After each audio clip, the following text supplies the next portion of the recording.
Começa agora o programa 20 Minutos com Breno Altman.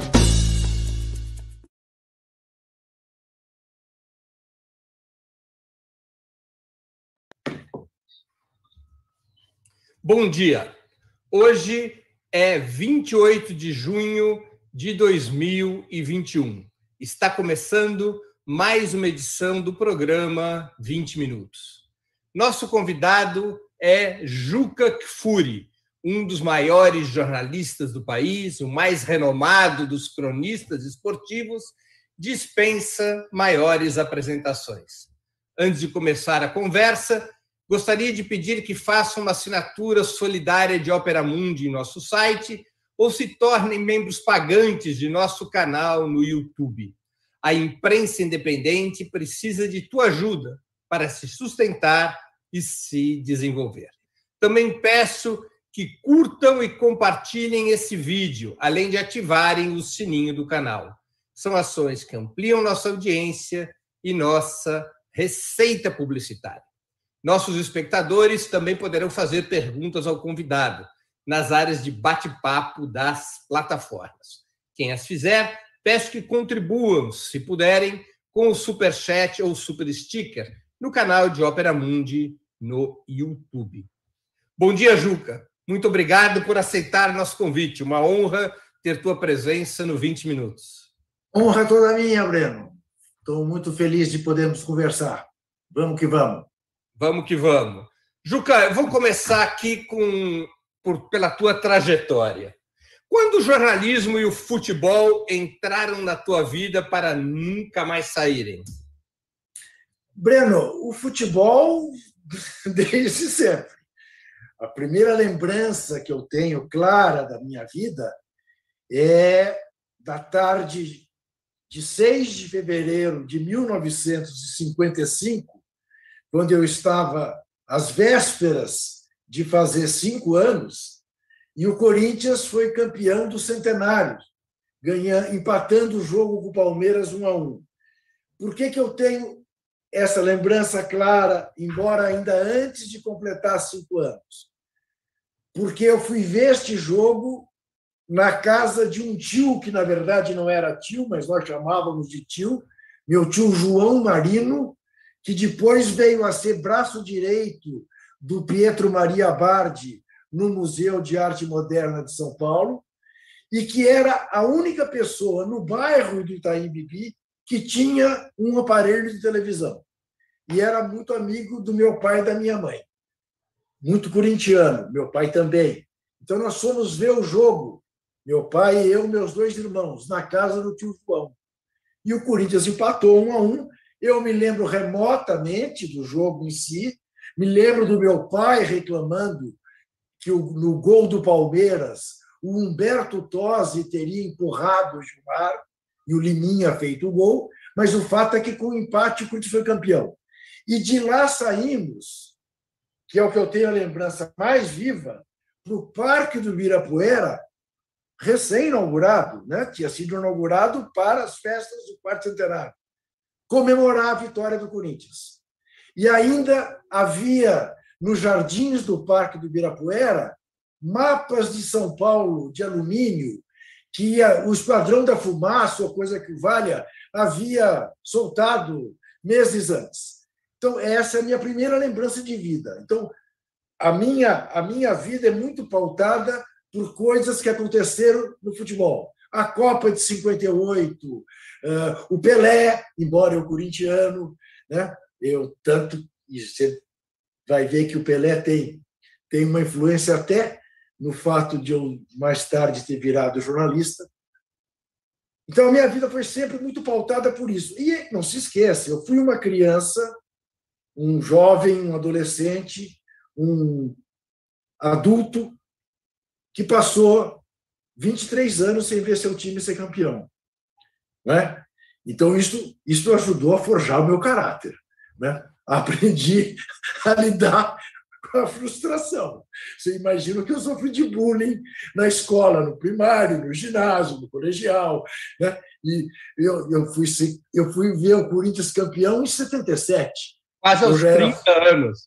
Eu já era formado em ciências sociais, Eu tinha 27 anos de idade, tinha 2 filhos e a minha mulher estava esperando a nossa filha, né? Estava na barriga dela. Então, o futebol sempre esteve. Aí eu fui fazer ciências sociais com a finalidade de fazer carreira acadêmica e com a ideia de fazer uma tese de doutorado para provar que futebol não era alienante como a nossa intelectualidade imaginava, que futebol era mobilizante, tá? E fui fazer ciências sociais. Ao entrar na faculdade, eu recebi o convite para trabalhar no DEDOC da Editora Abril para atender a revista Placar, que ia nascer. Que é o sistema de arquivo da Abril, né? O sistema de pesquisa e arquivo, né? Uhum. Pesquisa jornalística. Muito afamado pela sua qualidade. E por que eu fui parar lá? Porque eu tinha um amigo que trabalhava no DEDOC. O DEDOC tinha sido criado em 68 para atender a revista Veja. E atendia as demais revistas. Placar ia nascer, não tinha ninguém voltado para esporte. Eu tinha um amigo, grande amigo, que me indicou. Por quê? Porque não apenas eu era maluco por esporte, como eu fazia um arquivo pessoal. Do quê? De coisas de basquete, porque eu tinha sido jogador de basquete no Paulistano. De coisas do Corinthians, evidentemente, na fila pelo título, e de coisas do Rei Pelé. Eu tinha e tenho até hoje, né, muitos recortes da carreira do Pelé. E assim fui trabalhar no DEDOC. Durante os 4 anos de faculdade, trabalhei no DEDOC. Era gerente do DEDOC já, quando comecei a fazer pós-graduação na política da USP, das Ciências Sociais, com o professor Francisco Vefort. Não preciso te apresentar. Fundador do PT, depois ministro da Cultura do Fernando Henrique. Quando comecei a fazer a pós-graduação, e para mim era assim, o melhor dia da minha vida, Breno, porque a Editora Abril tinha como política estimular seus funcionários a fazerem pós-graduação, a pagar até bolsas para que eles fizessem. Na USP não precisava pagar bolsa, só que a USP não tinha pós-graduação à noite, só tinha de dia. Então, eu era liberado às terças-feiras para ir para a escola. Passava o dia na cidade universitária. Mas eu tinha o quê? 3 ou 4 aulas quando me convidaram para assumir a chefia de reportagem da Placar. E aí, velho, não havia como conciliar, porque a revista era aberta na terça-feira.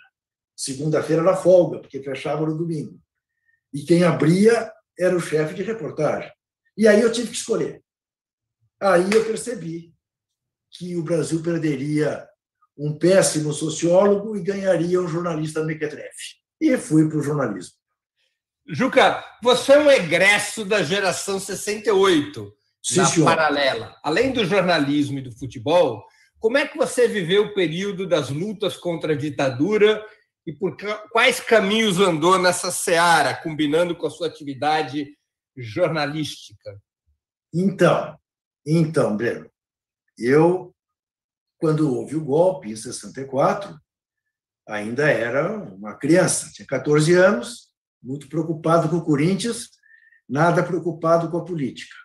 Mas comecei a ver, não me esqueço, no dia em que o Castelo Branco tomou posse e discursou, meu pai e minha mãe indo conosco na sala, ouvindo o discurso, no rádio, ouvi minha mãe dizer para o meu pai: Carlos, até que é um discurso aparentemente democrático, está aí prometendo eleições. E meu pai virou-se para ela e disse: Luísa, isso vai levar no mínimo 20 anos. Meu pai era promotor de justiça, um democrata, lincolniano, tá? E disse isso para ela. Eu fiquei ali. Eu tinha 2 primos, Breno, talvez você os conheça, o João Carlos Kifuri Quartim de Moraes e a Maria Moraes. Claro. Ele foi para a VPR E ela com o Norberto Nering, que era o ídolo da minha adolescência, marido dela, meu compadre, eu sou padrinho de batismo da Marta, eu fui padrinho aos 14 anos de idade, da Marta Nering.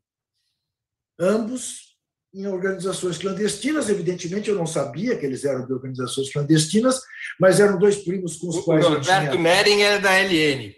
Da LN. Os dois primos com os quais eu tinha muita afinidade, com o Norberto mais ainda, e, de alguma maneira, eles começaram a fazer a minha cabeça. O fato objetivo, eu não vou contar a história toda, porque é muito longa, é que um belo dia eu conheci o Toledo, o velho Joaquim Câmara Ferreira, sem saber quem era.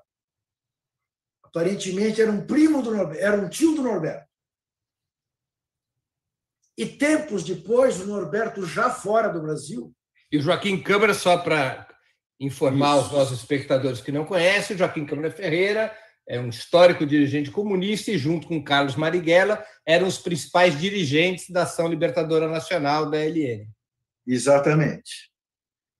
Eu sei que um belo dia me pedem para arrumar um lugar para alguém ficar durante 20 dias.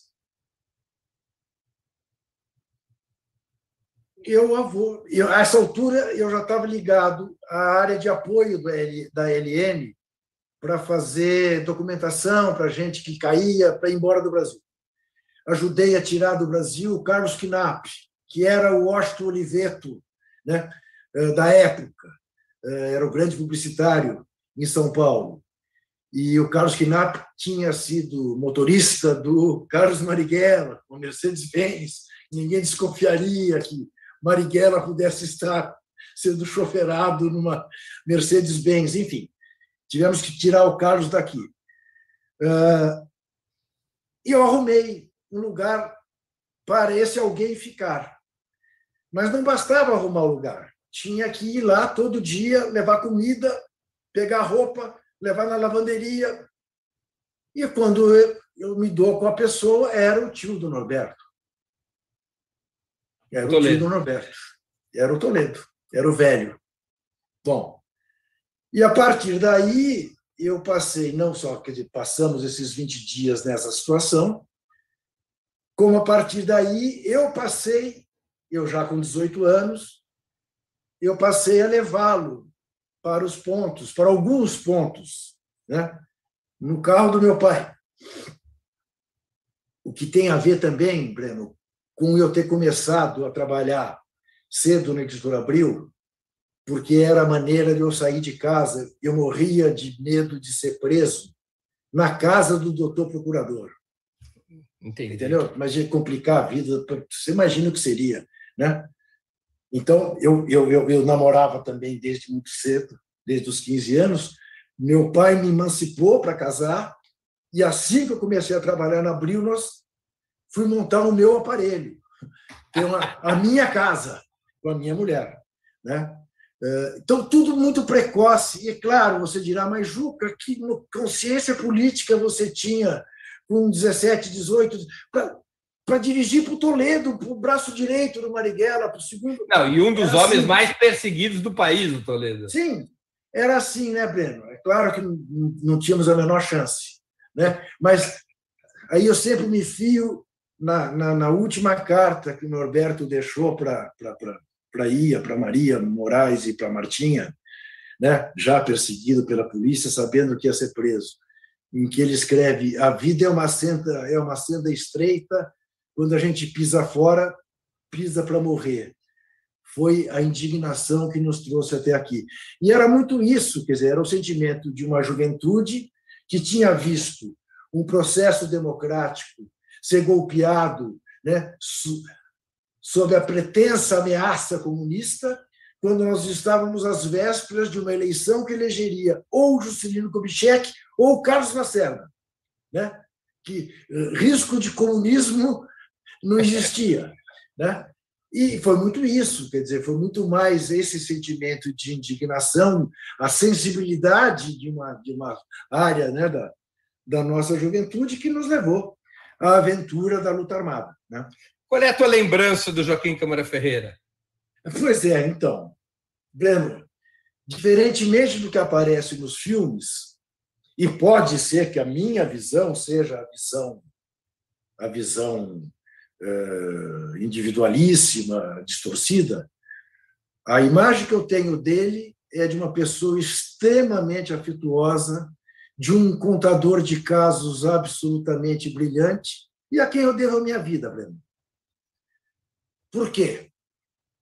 Porque neste episódio, quando eu vou abrigá-lo em uma determinada casa de amigos que estavam viajando,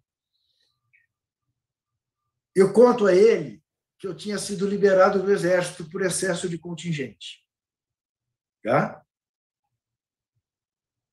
E ele me diz, mas você entrando na universidade, você tem que fazer CPOR, aprender a ser guerrilheiro.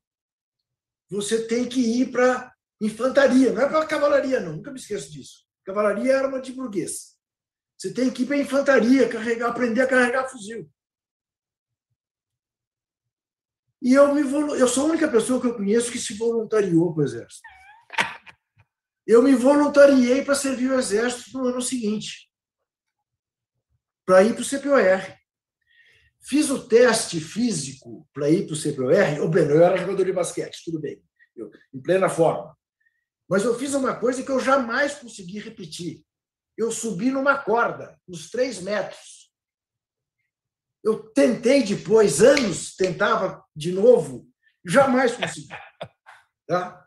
Bem, cortei o cabelo, medi para fazer farda e apareceu o convite para ir trabalhar na Abril. Aí, a primeira coisa que eu fiz foi falar com ele. Dizer, olha, àquela altura o Marighella já tinha sido morto. Àquela altura ele era o número 1. Marighella morreu em 69. Ele tinha sido responsável pelo sequestro do embaixador. Sequestro do Elbrick, exatamente. E aí eu me encontro com ele e digo, dá-se isso. Ele vira-se para mim e diz uma frase que só anos depois eu descobri que tinha sido meramente para me liberar.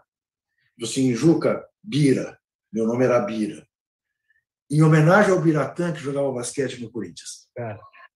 Meu nome de guerra era Bira. Bira é o seguinte, na ideologia alemã, o jovem Marx escreve que você não deve querer resolver os problemas do mundo antes de resolver os teus. Vai resolver seus problemas. Por mim está liberado. E aí eu fui tratar de sair do CPOR.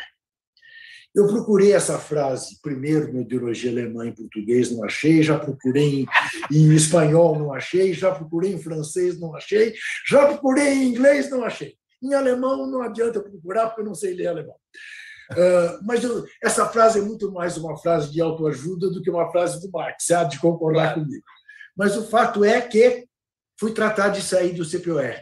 E eu, Breno, coisas do Brasil. Sabe como é que eu saí do CPOR? Meu avô paterno era amigo de um cidadão chamado Seu Bittar, avô do João Bittar, grande fotógrafo da Folha de São Paulo, que morreu tão cedo. Seu Bittar era o gerente da Antártica em São Paulo. Seu Bittar fornecia refrigerantes e cerveja gratuitamente para o comandante do 2º Exército, para quem ele ligou e pediu que me liberasse. E assim eu fui liberado do CPOR. E assim estou vivo, porque se o velho tivesse dito, não, meu filho, eu preciso de você, eu teria ficado e provavelmente teria ele sido acabaria morto. Assassinado poucos meses depois, né, em 70. Poucos meses depois, torturado no sítio do senhor Vadielu, ex-presidente do Corinthians, deputado da Arena. O sítio de 31 de março era do Vadielu? O sítio era do senhor Vadielu. Olha, não sabia, eu não lembrava disso. Juca, deixa eu começar a falar de futebol. Por que você acha que o futebol se constituiu no nosso país como uma marca tão forte de identidade nacional? E por que essa tua tese, que nunca foi escrita, de que o futebol, ao contrário de ser alienante, é mobilizante? Muito bem, vamos lá. Vou tentar ser bem jornalista, porque isso vale uma semana de conversa. Primeiro, eu acho que a identidade nacional que a gente vê no futebol, ela se dá muito mais pelas características da raça brasileira, dessa mistura do brasileiro, que pouquíssimos povos têm. A mistura do índio com o africano, com o europeu, que deu num jogador brasileiro com as características que tem e que hoje não que vão se perdendo as do brasileiro, mas vão tendo concorrentes, como a gente pode ver pelo mundo afora, né? Se vê a seleção holandesa com 3 negros, né? O que era impensável há 40 anos atrás. Exatamente. Então, eu acho que tem muito a ver com isso, com esse tipo de identidade. Agora, isto não nos dá, Breno, diferentemente do que nós fazemos, porque somos um povo muito chegado ao auto-engano, a ideia de sermos o país do futebol, porque nunca fomos. Nós fomos, durante meio século, o país do futebol bonito, o futebol daquilo que os ingleses chamam do beautiful game, né? Por quê? Porque, por dessas coisas, entre 55 e 2005, 2002, o Brasil produziu o Didi, o Garrincha, o Pelé, o Nilton Santos, o Tostão, o Rivelino, o Jairzinho, o Gerson, o Carlos Alberto Torres, o Romário, os Ronaldos, o Rivaldo. Você falava, porra, né? Você imagina as seleções estrangeiras perfilavam ao lado da nossa e diziam, Cacilda, tem 4 caras aqui que são candidatos a melhor do mundo. Né? Isso também cessou. Por que eu digo que nós não somos o país, nunca fomos o país do futebol? Porque nós não temos pelo futebol a reverência do inglês. Nós não temos pelo futebol, basta ver as audiências médias nos estádios, comparar as nossas com os alemães, lá é mais de 40 mil, aqui não chega a 20.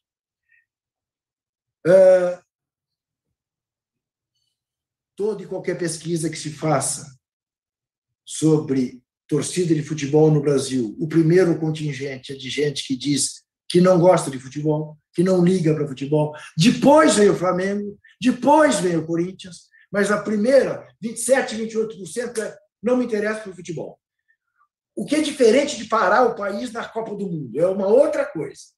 Não tem a ver com o jogo.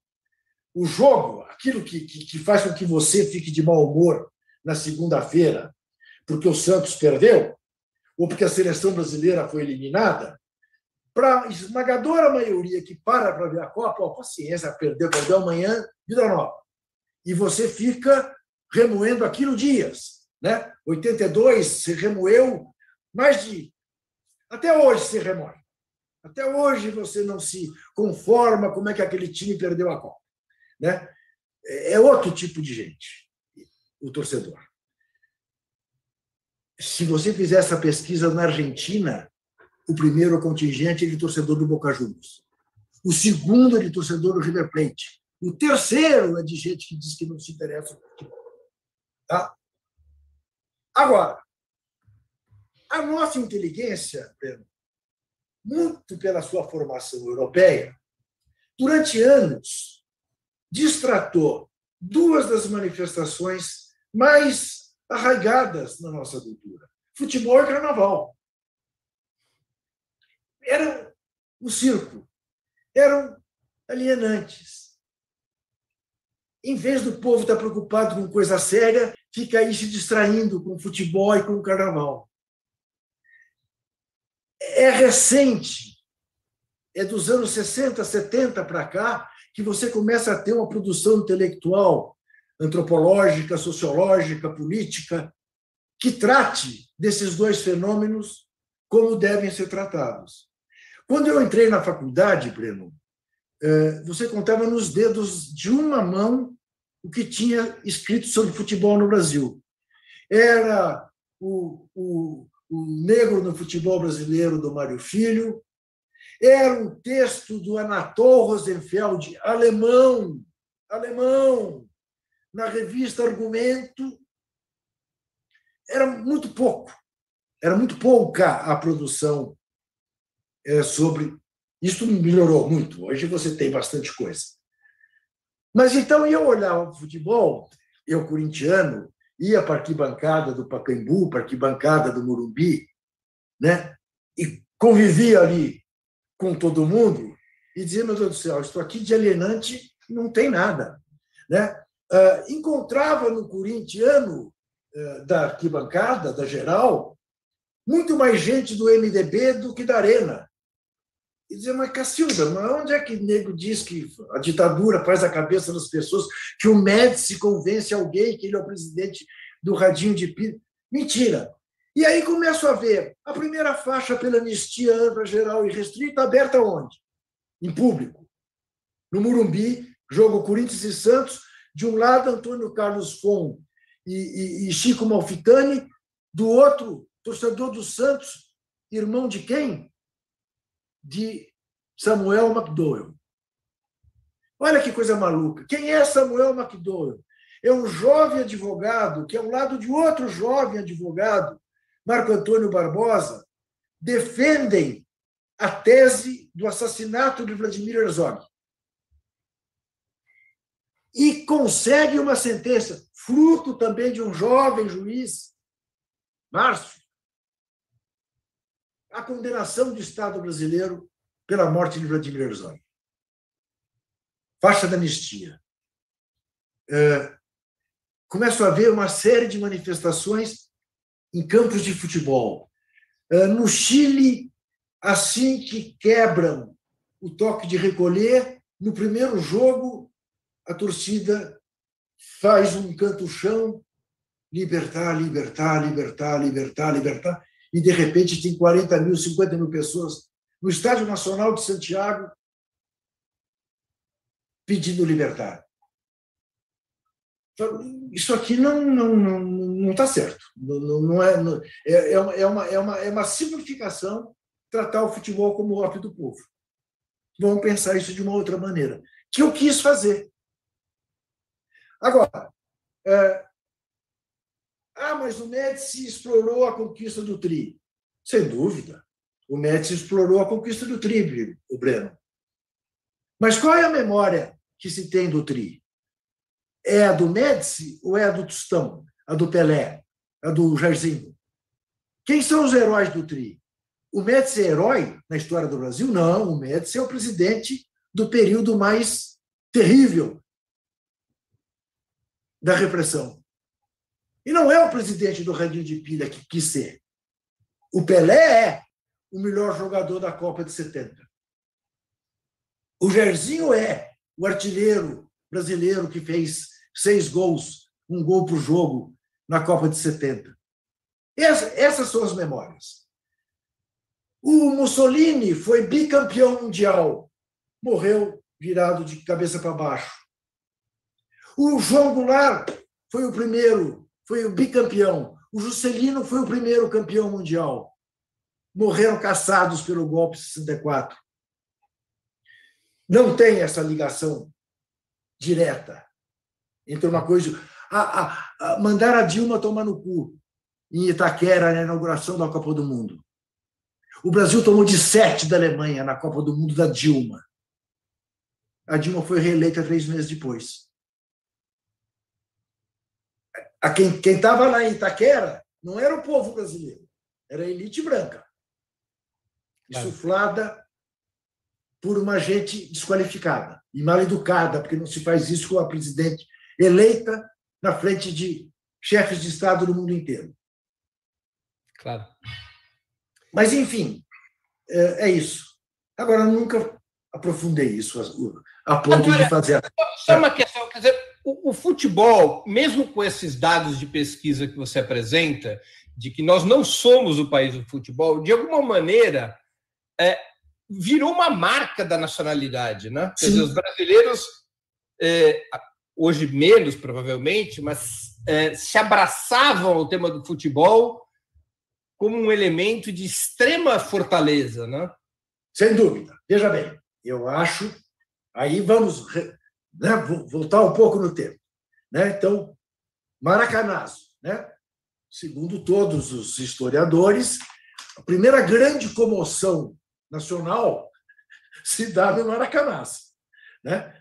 Em seguida, tem o suicídio do Getúlio, em 54. Mas a primeira, complexo de vira-latas, do Nelson Rodrigues. Não serviu para nada. Né? Não serviu para quê? Fazemos uma Copa, podemos empatar, saímos na frente e perdemos para o Uruguai, não serviu para nada. A ponto, veja, Breno, tem uma coisa aí que é deliciosa e, ao mesmo tempo, dramática de você pensar, que, em 50, o Brasil escolhe o Negro Barbosa para ser o bode expiatório da derrota, ao mesmo tempo que escolhe o negro Obdúlio Varela para ser o herói da Copa. Ora, meu Deus, então como é que fica aí essa questão racial? Os negros uruguaios são melhores do que os nossos? Bem, em 58 a gente rompe com isso. E o Barbosa dizia que ele era o único brasileiro condenado à prisão perpétua, né? Exatamente. Exatamente. Em 58, vencemos o complexo de vira-latas. Em 62, mostramos que 58 não foi por acaso. Não é?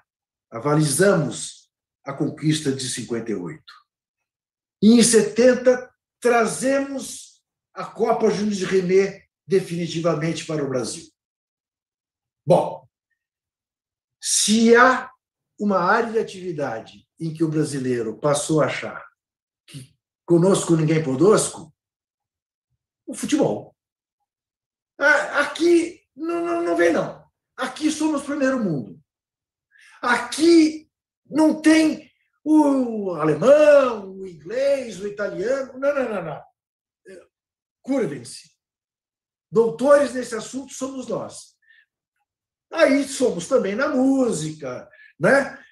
E depois da soja, no raio que o parta, mas o futebol foi que estabeleceu isso, né? Para o nosso amor próprio. E daí, Breno, eu vou te dizer uma coisa, eu não acho que o 7-1 tenha a influência que teve 50.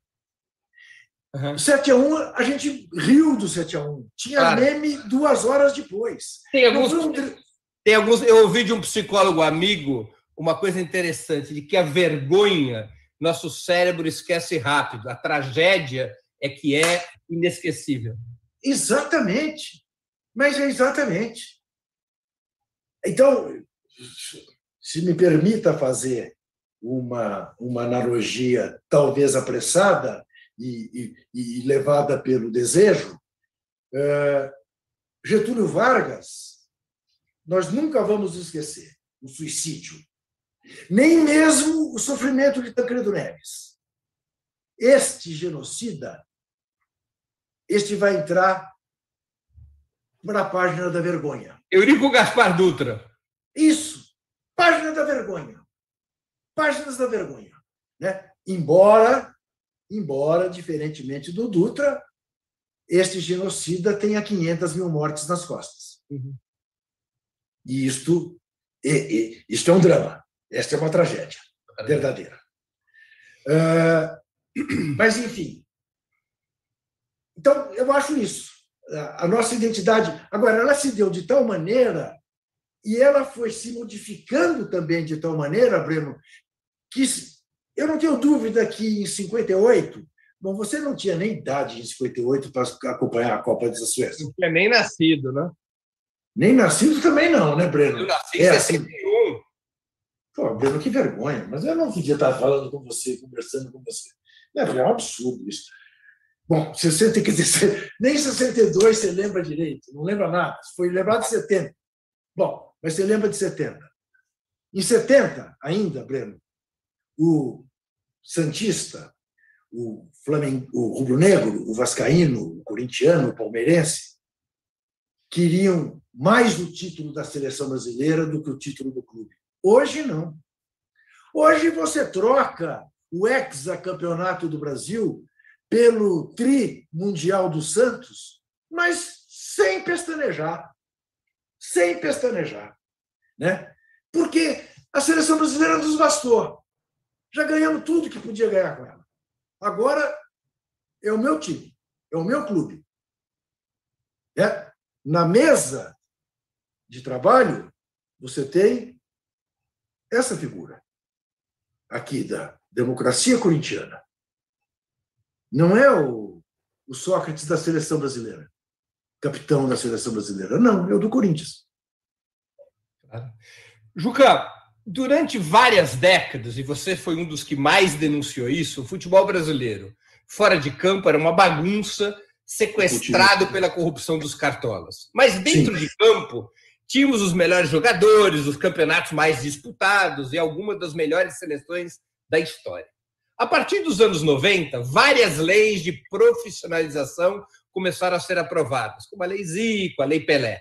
Mas a corrupção não foi contida e o futebol brasileiro parece ter entrado em forte decadência também nas 4 linhas do gramado, com jogadores saindo cada vez mais jovens para o exterior, os campeonatos perdendo qualidade, os clubes se tornando inviáveis e a seleção, como você mesmo acabou de dizer, desidratando na sua imagem junto ao povo. O que se passou? O que deu errado?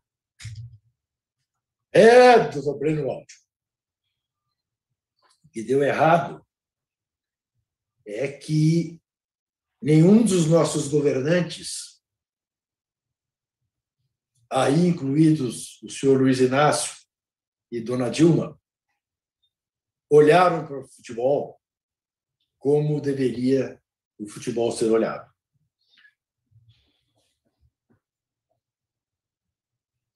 O Fernando Henrique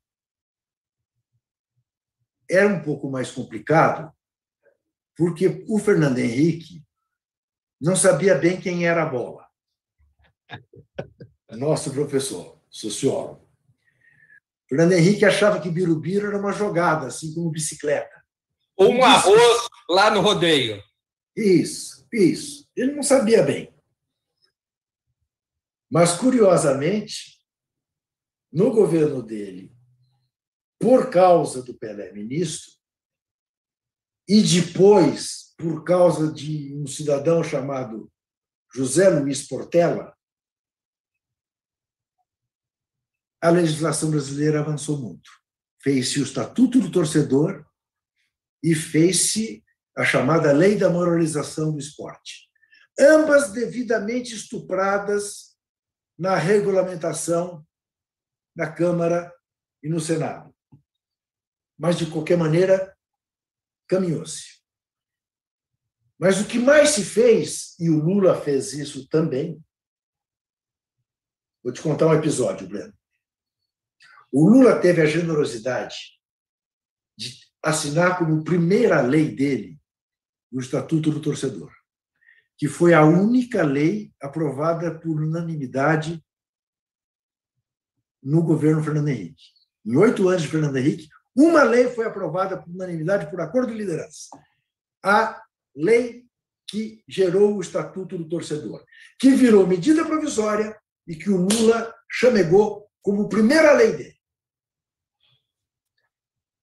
Gilberto Carvalho, então chefe de gabinete do presidente Lula, ou chefe da Casa Civil? Não, chefe do gabinete. Chefe de gabinete. Me telefona, sabedor do quanto eu havia me empenhado por aquela lei,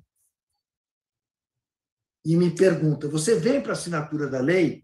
E eu digo: não vou, não gosto de festa, não. O presidente gostaria que você viesse. Evidentemente, eu fui. Ao chegar no Palácio do Planalto, tem um rapaz do cerimonial me leva para dentro lá do auditório e me põe na primeira, está lá meu nome na primeira fila. E eu digo, não, deixa eu ir lá para o fundão, desde que estudante eu posso sentar no fundo. E como jornalista, então, eu quero ver... Não, o senhor vai desculpar, mas não pode. Deixa. Na primeira fila estávamos os ministros e eu. Não tinha um cartola importante no auditório, porque o Estatuto do Torcedor era enfiado goela abaixo da cartolagem. O presidente da República, o senhor Lula, abre o seu discurso, isso é fácil, quem achar que eu estou floreando, está arquivado, se vê no YouTube, na Agência Nacional. Abre o discurso dizendo o seguinte: nunca mais vamos ouvir o jornalista Juca Kfouri dizer que no Brasil torcedor é tratado feito gado. Uma salva de palmas. Eu não sabia onde enfiar a gravata, porque todo mundo olha para mim. Tá? Termina o discurso dizendo: a presença do jornalista aqui se dá porque eu fiz questão de homenagear todos os jornalistas que foram processados, tiveram credenciais negadas, tal, por esta cartolagem malsã que há tantos anos nos infelicita. Ô, Breno, eu já tinha 53 anos de idade, não tinha mais o direito da ingenuidade. Eu saí do palácio, tomei um táxi para o aeroporto, eu esmurrava o ar, dizendo: pegaram o presidente que tem os fundilhos das calças puídos pelas arquibancadas, como um dia me disse o professor Gabriel Cohn. Pegaram o presidente que sabe o que é futebol. Tá? Bom, Breno, 6 meses depois, este presidente estava de braço dado com o Ricardo Teixeira, promovendo aquele belíssimo jogo do Haiti, que foi uma coisa linda, indiscutivelmente linda. No entanto, serviu para que Ricardo Teixeira se aproximasse do governo e para que, logo depois, o presidente Lula desse a time-mania para os que fizeram a dívida pagarem a dívida sem uma contrapartida de modelo de gestão, que esse é o nosso problema. Enquanto o modelo de gestão for amador, neste futebol tão profissional, nesta indústria do entretenimento que o futebol é, teremos dirigentes amadores enriquecendo à custa do seu Santos, do meu Corinthians, do Flamengo, do Vasco, claro, entendeu? Cada vez mais ricos os cartolas, cada vez mais endividados os clubes, porque não dá mais para gerir futebol como se geria nos anos 50. Não dá mais.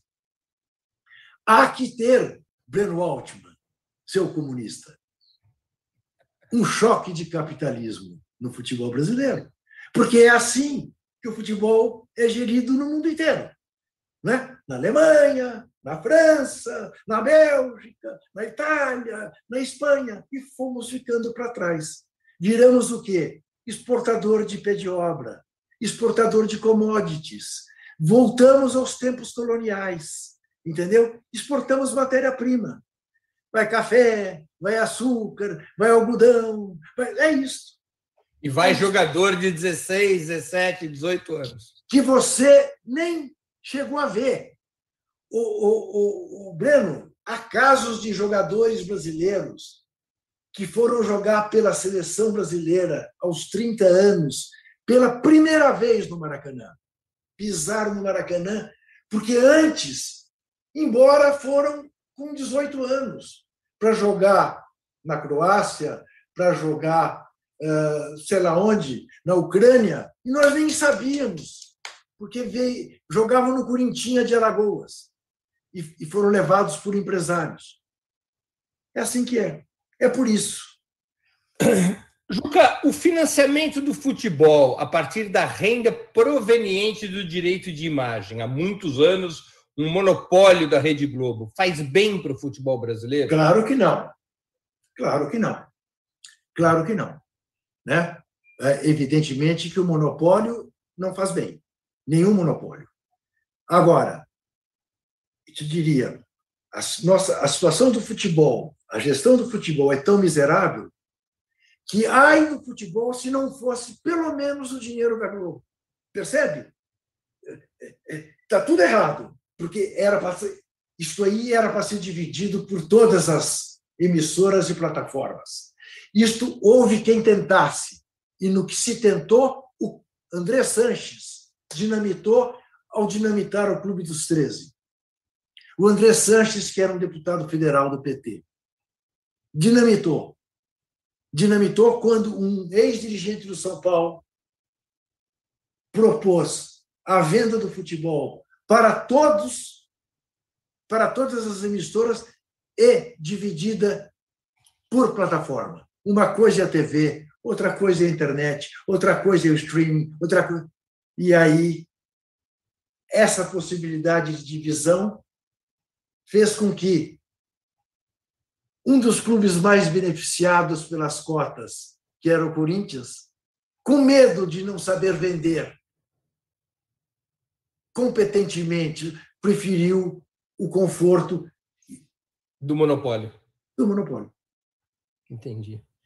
Juca, se você fosse designado ministro do esporte em um eventual novo governo de esquerda, eu vivo querendo que você assuma algum cargo público, como você sabe. Qual seria seu programa básico? Então, você sabe que essa oportunidade eu já tive também no governo do Fernando Henrique, né? E inventamos o Pelé. Não é isso? O meu programa básico como ministro do esporte, o esporte como fator de saúde pública. O esporte não como fator de ganhar a medalha de ouro na Olimpíada, porque nós estamos longe de poder pretender sermos uma nação que ganhe medalhas de ouro numa Olimpíada. Nós ainda somos a nação que tem que olhar para o esporte como fator de prevenção de saúde. Eu não sei se você sabe, é um dado antigo da Organização Mundial de Saúde que mostra que cada dólar que você investe em democratização ao acesso da prática esportiva, você economiza 3 em saúde pública. O nosso Ministério da Saúde é o Ministério da Doença, você bem sabe disso. Tem que correr atrás de médico, tem que correr atrás de leito, tem que correr atrás de reforçar o SUS. O Ministério da Saúde deveria ser o Ministério do Esporte. Promova a saúde. Para o jovem, para a criança, para o adolescente, para a terceira idade, para o portador de deficiência. Essa é a obrigação do Estado. A produção de atletas é da iniciativa privada. Num país com a população do Brasil e com a facilidade que o brasileiro tem para esportes coletivos com bola, se você investisse em esporte na base, da quantidade, a qualidade saltaria aos olhos. E aí a qualidade vai ser tratada no Pinheiros, no Paulistano, no Corinthians, no Flamengo, no Inter, no Grêmio, na Nestlé. Não é função do Estado fazer campeão. Evidentemente, os campeões, eles emulam a prática. Então, aí você tem um Guga no tênis. Vamos lá, garotada.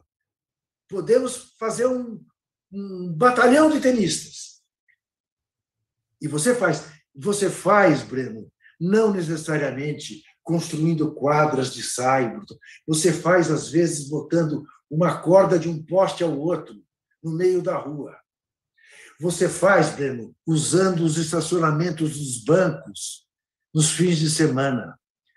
Você faz abrindo as escolas aos fins de semana, os quartéis. Militar não gosta de misturar, vai misturar com o bairro onde está instalado o quartel, sim, e vai pôr a sua quadra à disposição da população. Esse seria o meu programa. Tem algum país modelar em relação a esse tipo de esporte? Cuba. O que é o esporte? Como é que pode aquela ilha desse tamaninho, com bloqueio, o diabo a quatro, tem os jogadores de vôlei que tem, as jogadoras de vôlei que tem, os de basquete, os de beisebol. Como é que eles fazem isso? Vai lá ver. É na rua. O street basket. O street basket não é uma invenção de Miami. É uma invenção de Havana. É isso. É isso. É jogar basquete. Como é que você joga basquete na rua? Você pendura um aro no paredão e bota um instrutor com a molecada. E a molecada se vira, sem tênis, descalça às vezes. É isso. E tem saúde. Ah, não virou jogador de basquete. Não, não virou. Mas tem coração de atleta. Cara, a expectativa de vida em Cuba é mais elevada que nos Estados Unidos. Então. Porque olha para isso. Eu tinha uma revista, não sei onde ela foi parar, nessas mudanças desapareceu. Cubana, cujo o título da revista era Direito do Povo. Direito do Povo. E essa revista ensinava a como você, no pátio, na rua, no quintal, você improvisava quadras. Eu digo isso sempre. Você já pensou o que você tem de área livre nas grandes cidades brasileiras aos fins de semana? Claro. Ninguém aproveita. Nós temos um sistema escolar que é uma base física para isso gigantesco. Isso. Então, esse é o meu programa. Entendeu? Então, aí, às vezes ele diz, você passa pano para o atleta brasileiro, você sempre dá desculpa para o Breno, você querer que um nadador brasileiro seja campeão olímpico é você exigir o que é impossível de se exigir. Então, assim mesmo nós temos geração espontânea, em regra. Geração espontânea. E então aí você inventa mentiras, como o Nussmann inventou, que a Olimpíada seria o início do Brasil poliesportivo. Isso é o coroamento, Breno. Você faz uma Olimpíada, como a Espanha fez, quando você montou uma estrutura esportiva em que você possa concorrer no basquete, no vôlei, no atletismo, na natação, no ciclismo, no raio que eu paro. Aí você... Agora vou mostrar para o mundo o que nós temos aqui. Nunca é pontapé inicial. E veja o que aconteceu. Está tudo sucateado e o que tinha no Rio, fecharam. Essa é exatamente minha próxima pergunta. Você acha que foi uma decisão equivocada a realização no Brasil da Copa de 2014 e dos Jogos Olímpicos de 2016, ou há um legado esportivo relevante e útil? Não. Infelizmente, a Copa de 2014 fazia todo sentido ser sediada pelo Brasil. O Brasil é um país 5 vezes campeão do mundo, tinha feito uma Copa em 50, estava mais do que na hora de poder fazer outra. O erro foi querer fazer a Copa da Ásia no Brasil, a Copa da Alemanha no Brasil, e não a Copa do Brasil no Brasil. Foi se curvar às corrupções e autoritarismos e arbitrariedades da dona FIFA. Embora a FIFA tenha pedido 8 estádios, nós é que fizemos 12.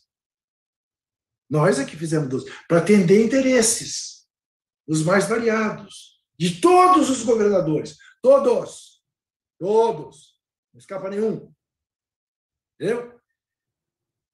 E aí, em vez da gente dar um tapa no Morumbi, a gente foi construir Itaquera. Em vez da gente dar um tapa no Maracanã, a gente derrubou o Maracanã para fazer outro. Não era para isso. Não era para isso.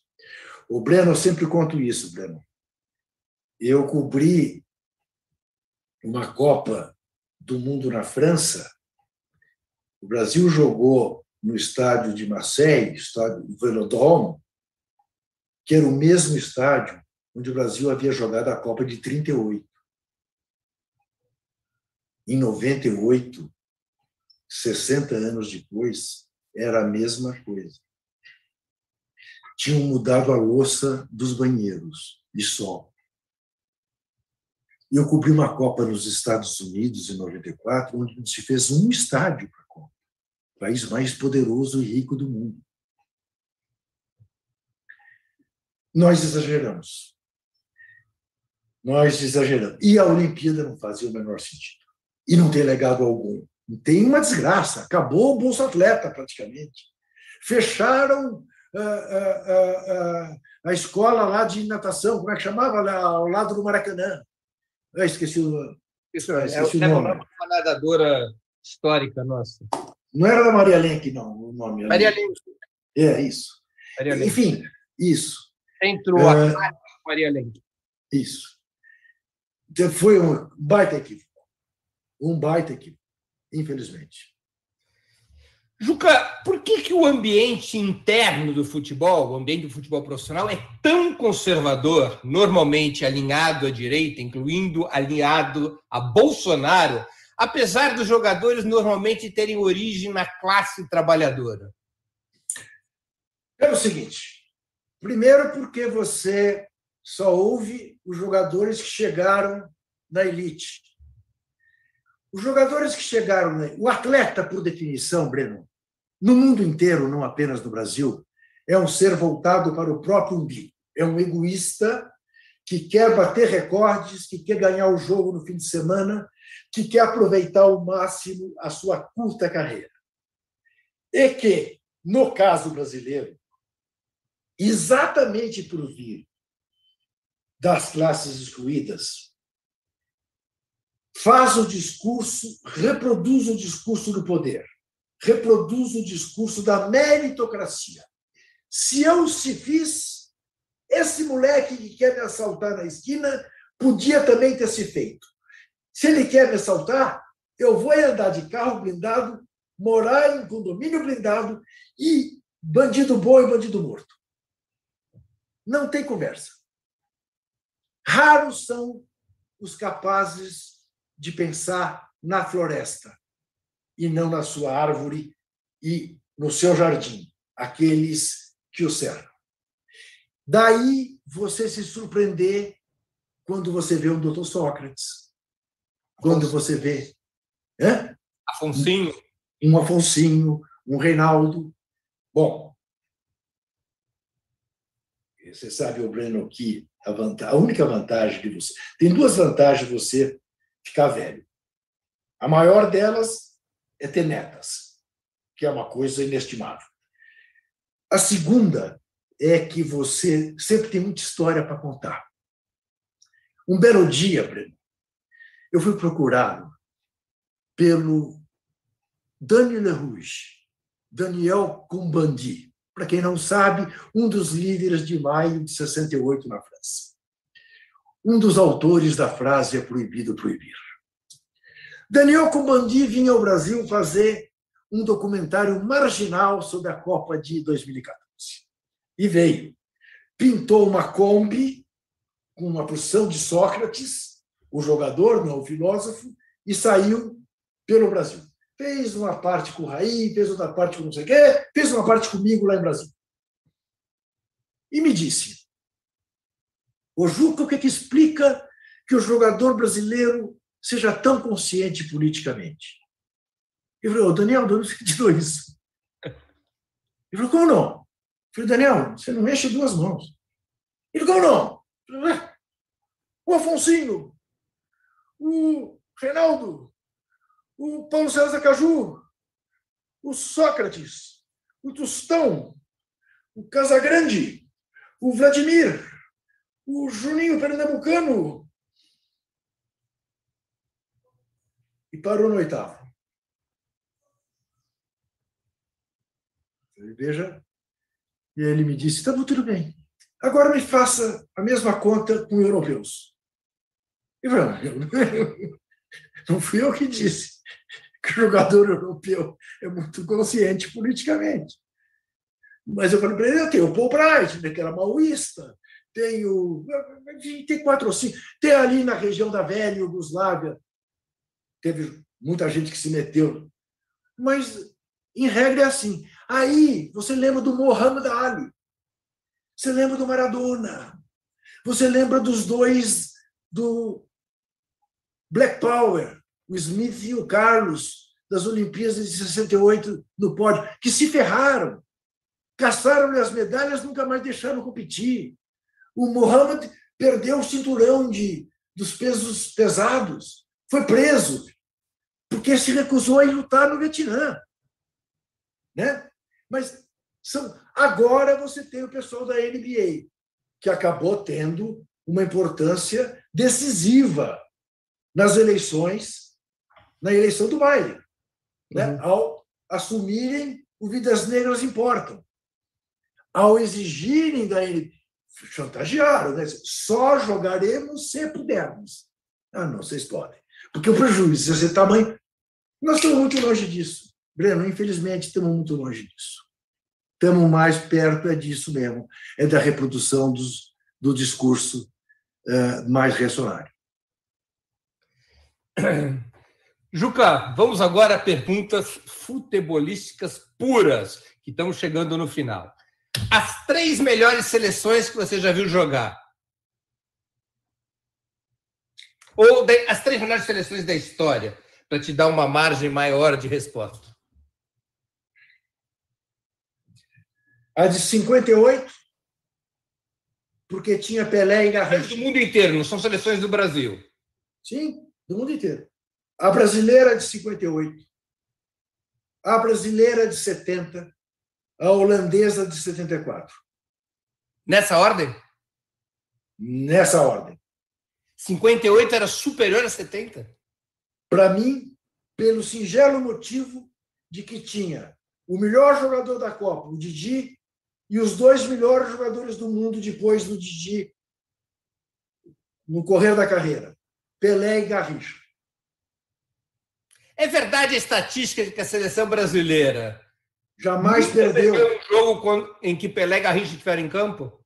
Jamais perdeu. 36 vitórias, 4 empates, se não me engano. É isso. Era difícil jogar contra o Pelé e Garrincha? Era impossível. Era impossível. Os 2 maiores do mundo.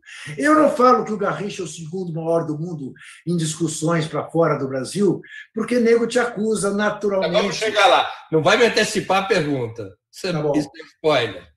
Agora eu vou me preparar para essa resposta. Eu vou sentar. Qual o maior time de futebol de todos os tempos? O Santos Futebol Clube dos anos 60.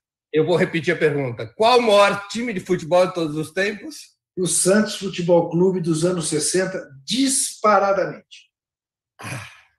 Eu já podia terminar a entrevista aqui, mas vamos seguir adiante. Ganhou meu dia essa resposta.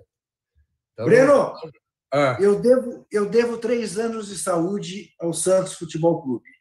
Você pode não acreditar que, embora eu corintiano, eu criança corintiana, 11 anos de tabu sem ganhar do Santos, em 1963, o Santos perdia para o Milan por 2-0 no Maracanã e o Milan ia ser campeão mundial. Eu fumava aos 13 anos de idade. Fui ao banheiro da minha casa, dos meus pais, é claro, fumar escondido. E fumando, me olhando no espelho, eu disse, se o Santos virar, eu paro de fumar, no mínimo até os 15 anos, que era uma idade que o meu pai dizia que tudo bem, podia começar a fumar. O Santos virou para 4-2. Sem Pelé. Com Almir e Pepe. Virou para 4-2. E eu passei mais 2 anos sem fumar, por causa do Santos. Tá? Eu era apaixonado pelo Santos, apesar de tudo que o Santos fazia contra o meu Corinthians. Apesar de tudo que o Pelé faz. Você sabe que o Corinthians é o time que o Pelé mais gols fez. Pelé jogou 49 vezes contra o Corinthians e fez 50 gols. É uma coisa assim. Eu vou contar aqui uma curta história, embora eu seja um modesto entrevistador. Minha família é de corintianos fanáticos, como você sabe. Quando eu tinha 3 ou 4 anos, meu pai me leva ao estádio pela primeira vez. Era um jogo Corinthians e Santos debaixo de um toró desgraçado aqui no Pacaembu. Primeiro tempo, o Corinthians ganhava de 4-1. No segundo tempo, o Santos vira 7-4. Naquele dia, eu virei santista, apesar de toda a minha família ser corintiana. Meu pai perguntou: o que você achou do jogo? Eu vou torcer para esse time aqui. Eu até falei: eu quero torcer para o time dos negros.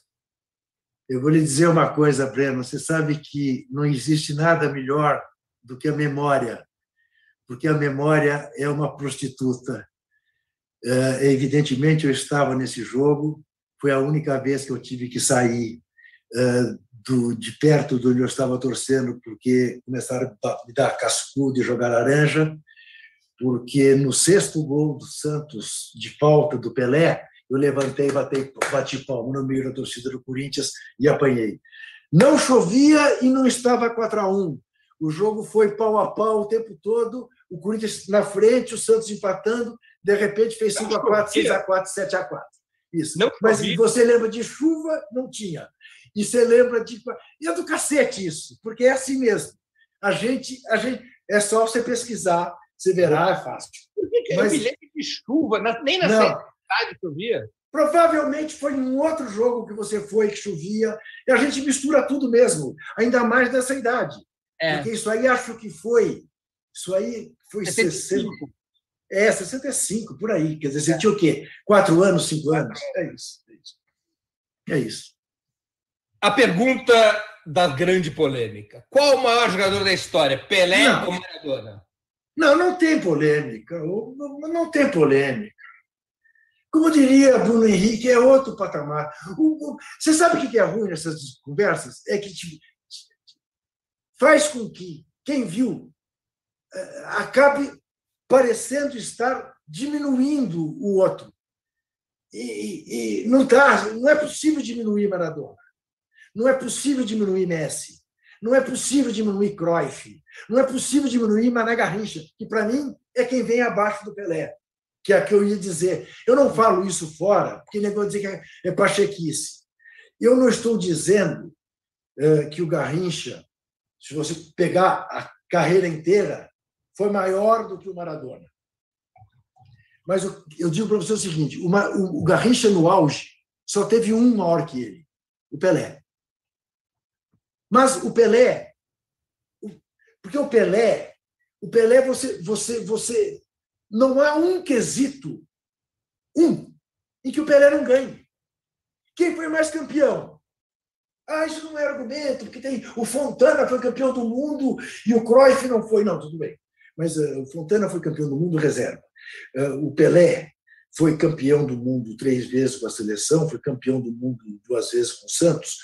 O Pelé... Quem fez 1.300 gols? Não é ninguém. Quem chutava de esquerda, de direita, cabeceava, batia a falta, batia a pênalti, jogava no gol? O Pelé. Não tem um quesito que você diga, não, fulano fazia melhor que... Não tem. Agora, como é que eu vou convencer quem não viu que o Pelé não era homem? Que o Pelé é uma coisa da natureza que nunca mais vai se repetir. Aí o nego diz, mas naquele tempo era outro... Sim, naquele tempo era outro futebol. Dê para o Pelé os gramados de hoje, as chuteiras de hoje, as bolas de hoje, as camisas de hoje, que não pesam 5 quilos quando acaba o jogo. Dê. Eu não sei se você sabe, Breno, o Paulo Amaral, que foi preparador físico da seleção brasileira nas Copas de 58 e 62, dizia o seguinte, que se o Pelé se dedicasse a atletismo, o Pelé bateria o recorde mundial dos 100 metros. Porque o Pelé tem uma arcada dos pés de superatleta que o distinguia, inclusive para ele não cair, quando ele saía naqueles rushes dele e o nego batia e ele continuava, porque ele tinha um equilíbrio raríssimo de ter. E o Paulo Amaral dizia mais, que se o Pelé se dedicasse ao crime, o Pelé teria sido o maior criminoso de todos os tempos. E aí você conversa com jogadores, eu conversei com jogadores que o enfrentaram, né? O Bob Moore, por exemplo, dizia o seguinte, né? Que, além do mais, o Pelé tinha um olhar assassino. O Pelé tinha um olhar intimidador, que quando ele te olhava, você dizia, meu Deus do céu, é melhor não mexer com essa fera. Não dá. Eu lamento. Eu vi. Lamento. Eu já ganhei hoje. Santos, o melhor time de todos os tempos, e Pelé, o maior jogador de todos os tempos. Eu estou... É só felicidade na minha vida.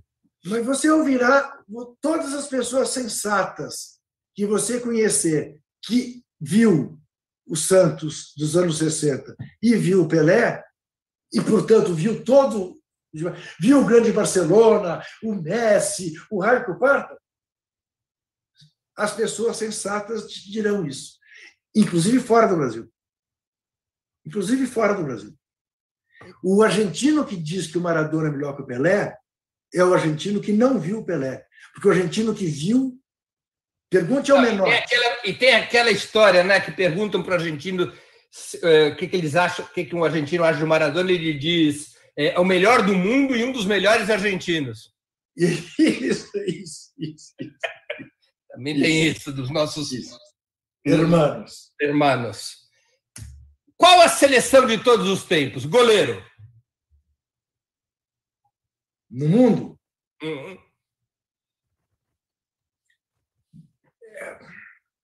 A minha geração convencionou dizer Yashin, a Aranha Negra, goleiro da União Soviética. Perfeito.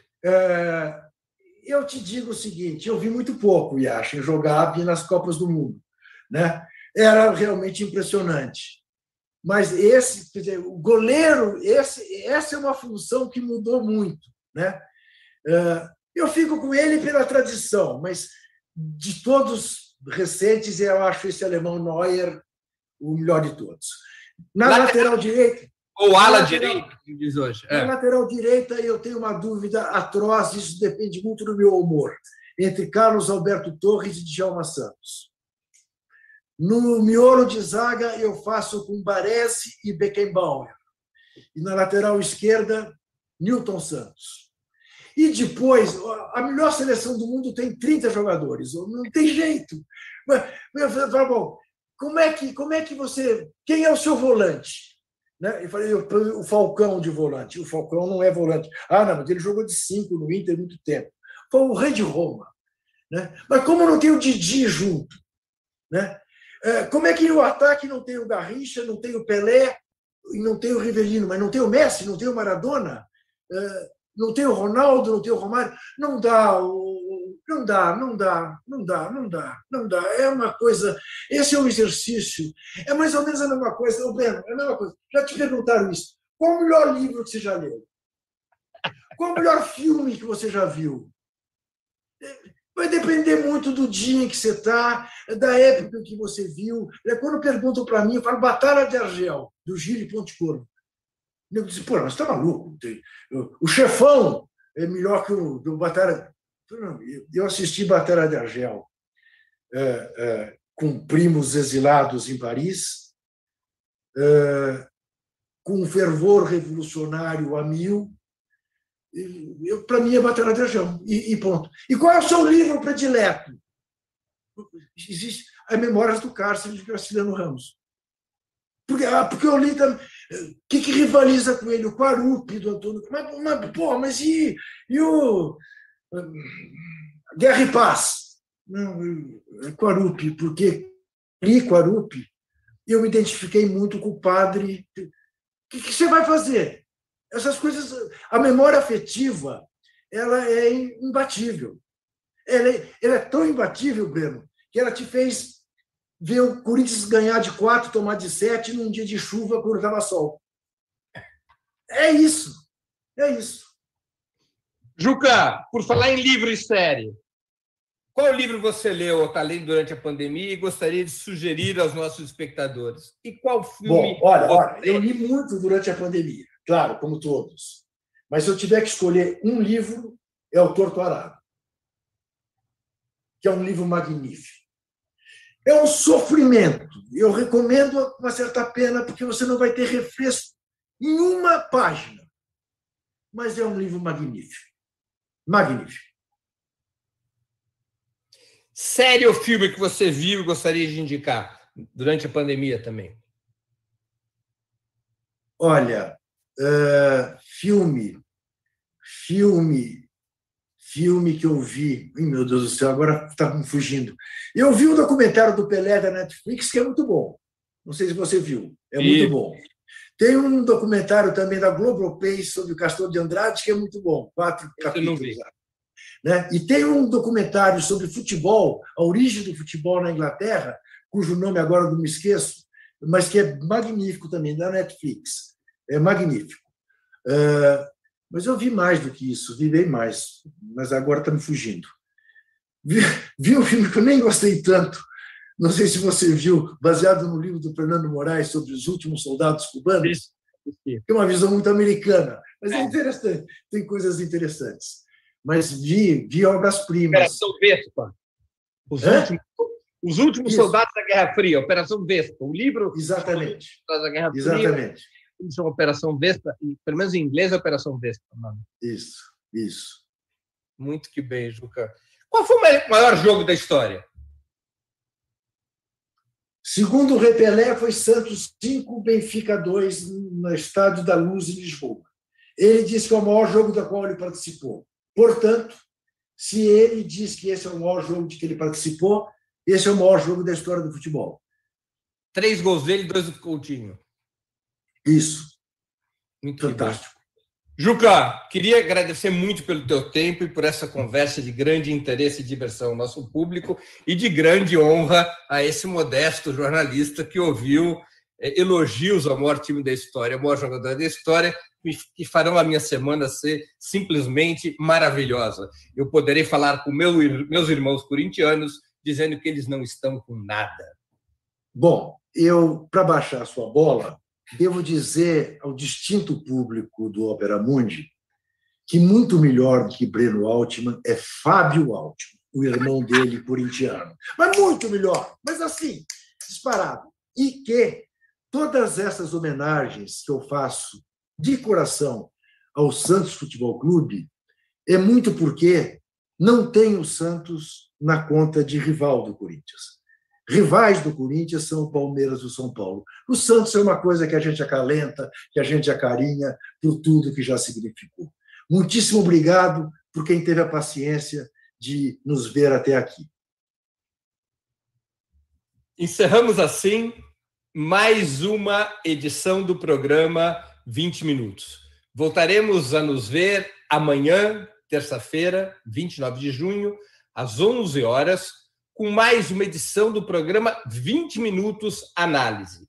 O tema, o que se passa na Nicarágua?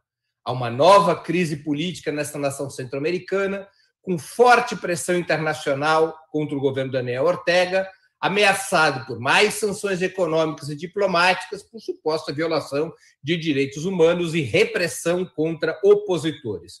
Vamos tentar separar o joio do trigo e passar um retrato do que ocorre nesta nação.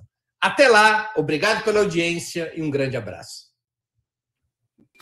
Para assistir novamente esse programa e a outras edições dos programas 20 Minutos, se inscreva no canal do Ópera Mundi no YouTube.